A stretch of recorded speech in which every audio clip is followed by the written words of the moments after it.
തിരുവനന്തപുരം വിമാനത്താവളത്തിലെ പണിമുടക്കിനെ തുടർന്ന് കാർഗോ നീക്കത്തിലും വൻ പ്രതിസന്ധി. വിമാനങ്ങളിൽ കയറ്റി അയക്കേണ്ടിയിരുന്ന 20 ടൺ ഭക്ഷ്യവസ്തുക്കൾ കെട്ടിക്കിടക്കുകയാണ്.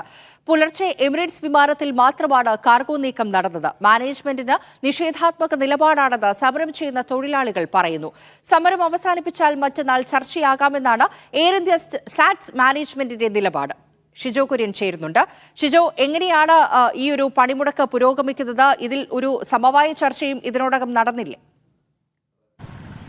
എയർ ഇന്ത്യ സാറ്റ്സിലെ കരാർ തൊഴിലാളികളുടെ സമരം 2ാം ദിവസത്തിലേക്ക് കടന്നിരിക്കുകയാണ്. ഒരു തരത്തിലും ഈ സമരം തുടർന്നിട്ട് പോലും മാനേജ്മെന്റ് ഭാഗത്തു നിന്നോ അല്ലെങ്കിൽ ബന്ധപ്പെട്ട അധികൃതരുടെ ഭാഗത്തു നിന്നോ ഒരു വിധത്തിലുമുള്ള ഇടപെടൽ ഇവർക്ക് വേണ്ടിയിട്ട് ഉണ്ടായിട്ടില്ല എന്നുള്ളതാണ് ശ്രദ്ധേയമായ കാര്യം. കാരണം വിമാന സർവീസുകളെ അടക്കം കാര്യമായി തന്നെ ബാധിക്കുന്ന ഒരു സാഹചര്യത്തിലേക്കാണ് കാര്യങ്ങൾ പോയിരിക്കുന്നത്. നിരവധി വിമാന സർവീസുകൾ വൈകുന്ന ഒരു സാഹചര്യം ഉണ്ടായിട്ടുണ്ട്. കാരണം യാത്രക്കാർക്കടക്കം വലിയ ബുദ്ധിമുട്ടും നേരിടുന്നുണ്ട്. എന്നിട്ട് പോലും ബന്ധപ്പെട്ട അധികൃതരുടെ ഭാഗത്തുനിന്ന് ഒരു വിധത്തിലുമുള്ള ഇടപെടൽ ഉണ്ടായിട്ടില്ല. കാരണം നമുക്കറിയാം, നിരവധി ആവശ്യങ്ങൾ ഉന്നയിച്ചുകൊണ്ടാണ് കരാർ തൊഴിലാളികൾ സമരം നടത്തുന്നത്. ശമ്പള പരിഷ്കരണം, ബോണസ് അടക്കമുള്ള കാര്യങ്ങൾ ആവശ്യപ്പെട്ടുകൊണ്ടാണ് ഇവർ സമരം നടത്തുന്നത്. ഇപ്പോൾ ഈ CITUവിന്റെ നേതാവ് മധുചേട്ടൻ നമുക്ക് പറഞ്ഞിട്ടുണ്ട്. മധുചേട്ടാ, ഇതിപ്പോ സമരം 2ാം ദിവസത്തിലേക്ക് കടന്നു. ഈ 2ാം ദിവസത്തിലേക്ക് കടക്കുമ്പോഴും അധികൃതർ ഒരു വിധത്തിലും ഇടപെടുന്നില്ല. ഇല്ല, അവർ സംസാരിക്കാൻ തയ്യാറല്ല എന്നാണ്. നമ്മൾ അവരോട് സംസാരിക്കാൻ ഇപ്പോൾ രാവിലെ regional labour commissioner central government അദ്ദേഹം വിളിച്ചു. നമ്മൾ തയ്യാറാണ്, ഞാൻ റെഡിയാണ്, ഇവിടെ തന്നെ ഇരിപ്പോണ്ടെന്ന് പറഞ്ഞു. അപ്പോൾ അദ്ദേഹം പറയുന്നത് മാനേജ്മെന്റ് തയ്യാറല്ല, സമരം പിൻവലിച്ചിട്ട് ചെന്നാൽ നാളെ സംസാരിക്കാമെന്ന്. അങ്ങനെ ഒരു നിഷേധാത്മകമായിട്ട് നിലപാട് സ്വീകരിക്കുന്നത് എക്സ്ട്രീംലി നെഗറ്റീവ്, വെറും നിഷേധം എന്ന് പറയുന്നത് എക്സ്ട്രീംലി നെഗറ്റീവ് സ്റ്റാൻഡ് എടുക്കുന്നു. ഇവിടെ എക്സ്പോർട്ടുകൾ മുടങ്ങുന്നു, അവരൊക്കെ നമ്മളെ വിളിക്കുന്നുണ്ട് പ്രശ്നങ്ങൾ. പക്ഷെ നമ്മൾ എന്തിനും തയ്യാറാണ്. അവർ പറയുന്നത് നിരുപാധികമായി സമരം പിൻവലിച്ചിട്ട് ചെന്നാൽ അവർ സംസാരിക്കാം. ഇതിപ്പോ ഇവർ പറയുന്നത് വിമാന സർവീസുകളെയോ യാത്രക്കാരെയോ ഇത് കാര്യമായി ബാധിച്ചിട്ടില്ല, മറ്റ് സമാന്തരമായിട്ടുള്ള സംവിധാനം ഒരുക്കിയെന്നാണ് പറയുന്നത്. അപ്പോൾ ആ വിമാന സർവീസിനെ ബാധിച്ചിട്ടില്ലെങ്കിൽ അവർ ഈ ചേംബർ ഓഫ് കോമേഴ്സുകാരോടൊക്കെ ആ കാര്യം പറഞ്ഞാൽ മതി. നമുക്കതിനകത്ത് ബുദ്ധിമുട്ടില്ല. ഞങ്ങൾ തൊഴിലാളികൾ സമരത്തിലാണ്.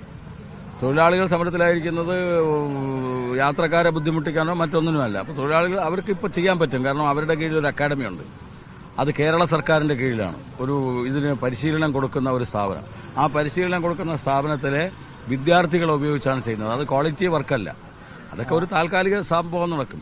20 ടൺ ഭക്ഷ്യവസ്തുക്കളടക്കം കെട്ടിക്കിടക്കുന്നു എന്നുള്ളതാണ് പുറത്തുള്ള വിവരം. സത്യമാണ്. അത് കെട്ടിക്കിടക്കാനുള്ള എല്ലാ സാധ്യതയുണ്ട്. അത് പരിഹരിക്കുന്നതിന് വേണ്ടി ഒരു സ്റ്റെപ്പ് എടുക്കാൻ കേരളത്തിലെ വ്യാപാരി വ്യവസായി സമൂഹം, ഈ വാണിജ്യ സംഘടനാ സമൂഹം ഒരു സ്റ്റെപ്പ് എടുക്കാൻ അവരുടെ സമ്മർദ്ദിച്ചിട്ട് അവരോട് പറഞ്ഞാൽ മതി, നിങ്ങൾ യൂണിയനുമായിട്ട് സംസാരിക്കൂ. തൊഴിലാളികളുടെ പ്രശ്നങ്ങൾ കേൾക്കാൻ ആരെങ്കിലും തയ്യാറാവണ്ടേ? ആരും തയ്യാറാകാതെ ഞങ്ങൾ എങ്ങനെ സമരം നിർത്തിപ്പോകും? അതാണ് അതിലെ പ്രധാനപ്പെട്ട കാര്യം. കാരണം തൊഴിലാളികളുടെ പ്രശ്നങ്ങൾ കേൾക്കാൻ ആരും തയ്യാറാകുന്നില്ല എന്നുള്ള കാര്യം കൂടിയാണ് തൊഴിലാളികൾ പറയുന്നത്. സംയുക്ത സമരസമിതിയുടെ നേതൃത്വത്തിലാണ് ഇവിടെ സമരം തുടരുന്നത്. ഇന്നലെ രാത്രി 10 മണിയോടുകൂടിയാണ് ഈ 100 കണക്കിന് വരുന്ന തൊഴിലാളികൾ ഇവിടെ സംഘടിച്ചെത്തി സമരം തുടങ്ങിയത്. ഭക്ഷ്യവസ്തുക്കളടക്കം കാർഗോയിൽ കെട്ടിക്കിടക്കുന്ന സാഹചര്യമുണ്ട്.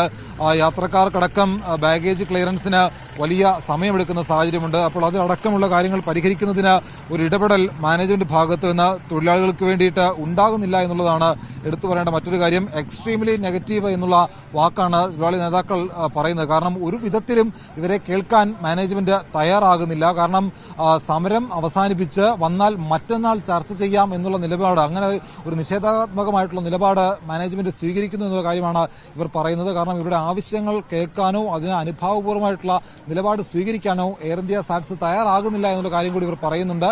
എന്തായാലും ബന്ധപ്പെട്ട അധികൃതർ ഇതിനകത്ത് ഇടപെട്ടില്ലെങ്കിൽ ഇപ്പോഴത്തെ സാഹചര്യം കൂടുതൽ ഗുരുതരമാകും. കാരണം എന്തെങ്കിലും തരത്തിലുള്ള ഒരു സംവിധാനം ഒരുക്കിക്കൊണ്ട് ബദൽ മാർഗം ഒരുക്കി എയർ ഇന്ത്യ സാറ്റ്സ് ഈ ബാഗേജ് ക്ലിയറൻസിനോ അല്ലെങ്കിൽ മറ്റു കാര്യത്തിനോ ഒരുക്കിയാൽ പോലും അത് ശാശ്വതമല്ല. കാരണം കുട്ടികളെ ഉപയോഗിച്ചൊക്കെ അല്ലെങ്കിൽ ഇവരുടെ അക്കാഡമിയിൽ പഠിക്കുന്ന കുട്ടികളെ ഉപയോഗിച്ചുകൊണ്ട് ഇത്തരത്തിൽ ബാഗേജ് ക്ലിയറൻസ് നടത്താൻ ശ്രമിച്ചാൽ അതൊന്നും ശാശ്വതമല്ല. കാരണം അത് വലിയ ദൂരത്തിലേക്ക് പോകുമെന്നുള്ള മുന്നറിയിപ്പ് കൂടി തൊഴിലാളികൾ നൽകുന്നുണ്ട്. എന്തായാലും എത്രയും പെട്ടെന്ന് അധികൃതർ ഇതിനകത്ത് ഇടപെട്ടെങ്കിൽ മാത്രമേ വിമാന സർവീസ് സുഗമമായി നടക്കുകയുള്ളൂ, യാത്രക്കാർക്കും സുഗമമായി യാത്ര ചെയ്യാൻ കഴിയുകയുള്ളൂ. എന്തായാലും തൊഴിലാളികൾ അവരുടെ നിലപാടിൽ ഉറച്ചു നിൽക്കുകയാണ്. സമരം കൂടുതൽ ശക്തമായിട്ട് തന്നെ മാനേജ്മെന്റ് ഇടപെട്ടില്ലെങ്കിൽ മുന്നോട്ട് കൊണ്ടുപോകുമെന്നുള്ള മുന്നറിയിപ്പ് കൂടി സംയുക്ത സമരസമിതി നൽകുകയും ചെയ്യുന്നുണ്ട്.